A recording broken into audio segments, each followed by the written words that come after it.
Hi, good evening, everyone. I have nothing to show here, but I've come with a full heart to talk to you from my heart. If that inspires anyone here. You don't have to get influenced with what I'm going to share with you. You can also get influenced if you would like to. What I'm going to do today is share a little bit of my experiences. You saw my earlier speakers, they had some achievements to show. I have no achievements to show. But I have achievements to talk about. Achievements means, for a businessman, sometimes someone can misunderstand or think the achievement of a businessman or the success of a businessman is all about how much money you have. For that matter, I have the least. There could be some people in this room whom I know are much more wealthier. But I've never believed in that. Right from my age of 17, as this young man introduced here, I walked into this world with a dream. I'm born to an 11-member family, and I'm number 10. 8 sisters, 3 brothers. I'm not getting there. It's a long story. They'll throw me out from here. I got 16 more minutes to go. I got out of my business, which my father had started. Unfortunately, he passed away when I was pretty young. I was 17 years old. I inherited a few employees, and I had a bunch of people around me, most of them older and wiser than me, I guess. One amongst them was a general manager that was assigned to me. He's a lawyer by profession, highly experienced guy. He left his practice and decided to work for me. He was probably 25 years senior to me, and unfortunately, as I speak, he's no more in this world. He started to work. I started to do all sorts of things like a kid. All I had was a dream, a belief, and the sure thing that I will achieve. These 3 theories I had, and I think that is what is written here. Am I right? Dream, believe, and achieve, yes. In about 3 to 4 months, I think the cat was out of the cage. This general manager realized he's not getting paid. His salaries was not coming. So he had to make a choice. But he was a dear friend and a family friend. He couldn't just leave me alone and go away. So one day he comes to me and says, അന്ന് എന്നെ വിളിക്കുന്നത് ജോസ് മോൻ എന്നാണ്. ജോസ് മോൻ എൻ്റെ കൂടെ ഒരു സ്ഥലം വരെ വരണം. ഞാൻ എന്താണ് സത്യൻ എന്നാണ് പേര്. ഞാൻ ഒരു സ്ഥലം വരെ വരണം അത്രേ. So I go with him to a place in Tripunithura. I've never been to Tripunithura in my life at that time. And he took me to a very old man. He's a person, he's a palm reader. I said, why did you bring me here? No, just sit down and listen to this person. So this old man looked at my hand. He read my hand. And after thinking quite a bit, said, oh, you're going to do big in life. I started to laugh inside. You're going to cross oceans, go across the world, take your organization to flourish and do businesses in different parts of the universe. I started to laugh again. By then I knew this general manager had brought me there to make sure that there's a future for him to get paid. That was a short story. And I began there. Pretty funny stories. I did a lot of stupid things when I was young. But as I started to walk my journey, I had a clear goal in my mind. The last thing, achieve. Now, achieve could be misunderstood. I never put money in front of me. And I will tell all of you, to you youngsters and to who ought to listen to me, if an entrepreneur or a businessman is going to put money in front, you're going to fail. If you can put your goal in front and chase your goal, probabilities of succeeding is larger than failing. I can tell you that. And that has been my goal. But there again, Fortunately or unfortunately, I got into a character formation at a very young age. At the age of 17, I visited Japan. Today, your moms won't let you cross the street at the age of 17. But my mom, who was a widow at the age of 50, let me go. And I went. The Japanese are known for high level of integrity and ethical practices. I worked with these Japanese and I got that imbibed into me of becoming highly ethical. In a country like India, even though demonetization has happened, and I think corruption may be on the increase now, unfortunately, let's think positive because of the larger denomination of the money that can go into someone's pocket. Instead of the 500 and the 1,000, that would have been a larger bundle. I decided to walk the journey of being a businessman, keeping integrity and ethics in front of my life. Did it hurt me? Badly. With pride, I must say, I will say it, and I'm sure that other people also can share the same thing. I've never been questioned so far by no one in this country. No one. Even today, I teach my children. When we come from abroad, you're allowed to bring few duty-free things. It could be 2 bottles of wine. It could be a liter of alcohol. It could be a carton of cigarette. I don't know what it is. But I tell them, even though some of the custom officers who work in Cochin Customs may be friends of mine, or maybe even a parent of the school, we're not going to break that law. So I walked that journey, and it was a hard walk, keeping this integrity in mind. And that drove me today when I say I'm an educationalist more than an entrepreneur. And I think if I didn't have that early sense of putting integrity and ethical practices into my life, I don't think these children of Choice School would have selected me to be a speaker today. They would have found someone else with a lot more money and fame. And I don't have that. I'm glad I'm here because the youth must understand that tomorrow is going to be not easy. We are a cakewalk. We are an easy walk. 20 years back, banks lent money. Even if you didn't pay on time, it is okay.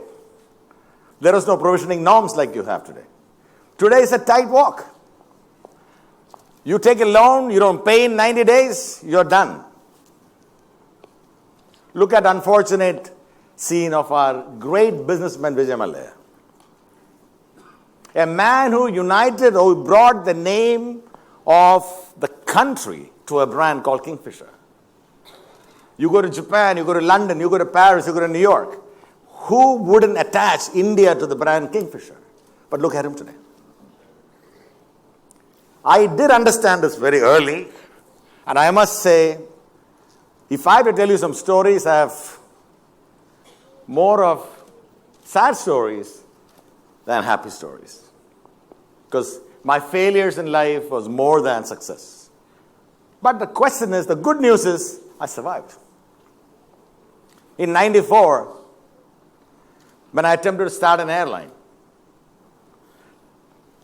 and I did go forward, and to the extent that my company was going for an IPO in 93. But unfortunately, I could not succeed because I believed in ethics. I believed in having the high degree of integrity. I lived in New Delhi for a year and a half. The practices I saw there to get a license, I couldn't walk that journey. And finally, I did withdraw. By then, my company was almost done. My auditors came to me and said, Mr. Jose Thomas, you only have one solution: file bankruptcy. At that time, there was a clear provision of law called BIFR, where if you declare bankruptcy at that time, you can walk away from all your creditors. There again, I said, how can I do that? Hard work alone is not going to get you over there. But someone like the earlier speaker who spoke about mountain, that's physically intelligence and hard work combined together that puts you onto that situation. For a businessman, what is it that you need? Your commitment and the perseverance. That is what drove me. I have another trick also to share. You don't have to use it. The trick of whatever I did is when someone tells me not to do it, I did it. For example, in 1989, I had a dream of starting a school. I was 34 years then. I don't know who will think of starting a school at the age of 34. And I still remember there was a meeting I called for an expression of interest. Invited about 400 to 500 people like this into a hall in Cochin. I had the principal on board already, and I had my director on board already. They spoke Queen's English. I couldn't speak Queen's English. But I improvised over a period of time. The function started.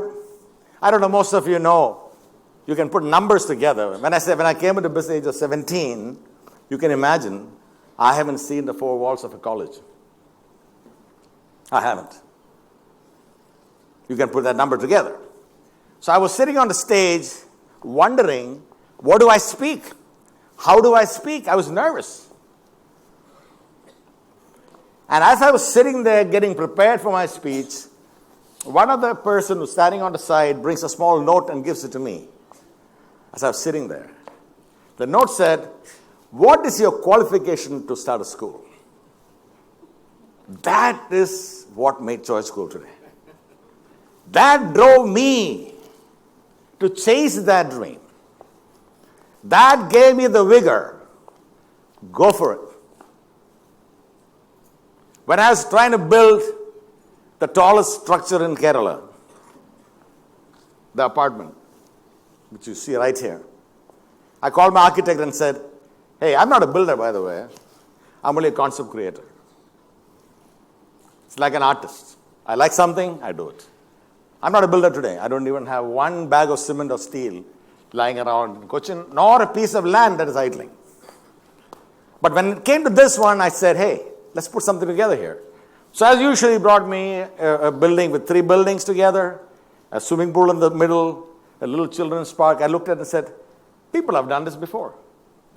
So you want me to do the same thing? I'm not there. I said, can we put this together one on top of each other? He said, not really. Everything was negative. I started getting negative vibes. No architect had the experience of drawing 41-story building. No contractor had the experience. No labor had the experience. And the people said, can you imagine when you're on the 35th floor, how will the labor come down for lunch and for their break?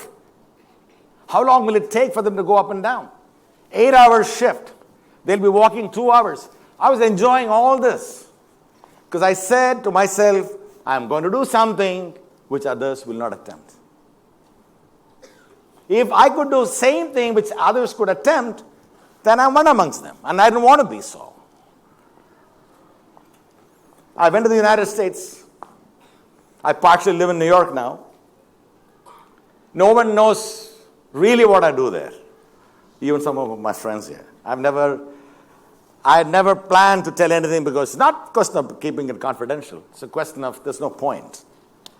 I walked into a category of producing frozen meals to be sold through mainstream supermarkets. Walmarts of the world, Costco's of the world, ShopRites of the world, Delhaize of the world.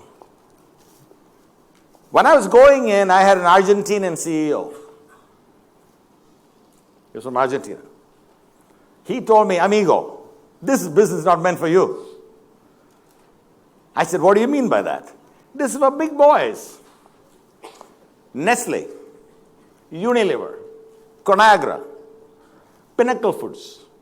These are the players in that category, and you want this guy from Matangere to come here and compete these guys? Forget it. Again, I got the negative vibe. So I said, others can't do it, let me do it. Did it. Walked in. Even some of the large competition tried to sue me for infringement, for copying their fried rice, for copying their chicken parmigiano, for copying their cheese applications. But let me tell you this today. Today, if you see the Nielsen data, Tastee Choice is a brand, a Kochi company.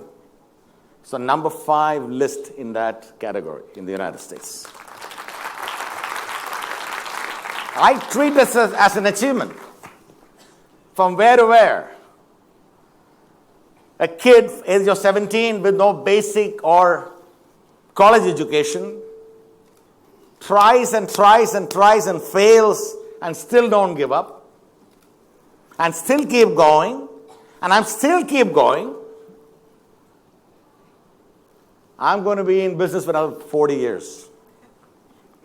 And I'll still do better than what I'm doing now. This is my belief. And this is the courage I think you all need. When the time of need, you never give up. You only go attack your problems, and that's what I did. At the same time, I'm human.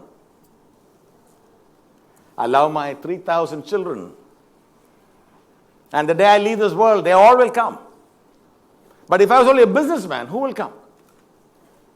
None of my customers in the US will come. None of my consumers who ate my pasta will come from the United States. A few people who supplied me some carton and some shrimp locally may come and show up and say, oh, whatever said and done, he was a nice guy. That is another phrase I'm very afraid of. എന്തൊക്കെ പറഞ്ഞാലും ഇയാൾ നല്ല മനുഷ്യനായിരുന്നു. അങ്ങനെ I had a dream. I was dead. I was lying down. And someone comes and says, oh my God, he's gone. Whatever said and done, he was a nice guy. I wake up, I said, hey, tell me, what wrong did I do? For you to have that little qualification, whatever said and done. Friends, I've been genuine. I will continue to be genuine. I've loved my family, and my biggest strength today is my family. My wife, my 5 children, and my daughter-in-law. We form a big group. And I try to find space in between my work and my life, which is extremely important. Money is not everything in life. I have seen enough, probably lost more than I've made. But the key to it is, how do you still enjoy your life? How do you make it more worthwhile? By still balancing these two acts. I go home every day on time. I've never been to a vacation on my own. I've never walked in a movie theater without my family. Never walked in a restaurant without my children.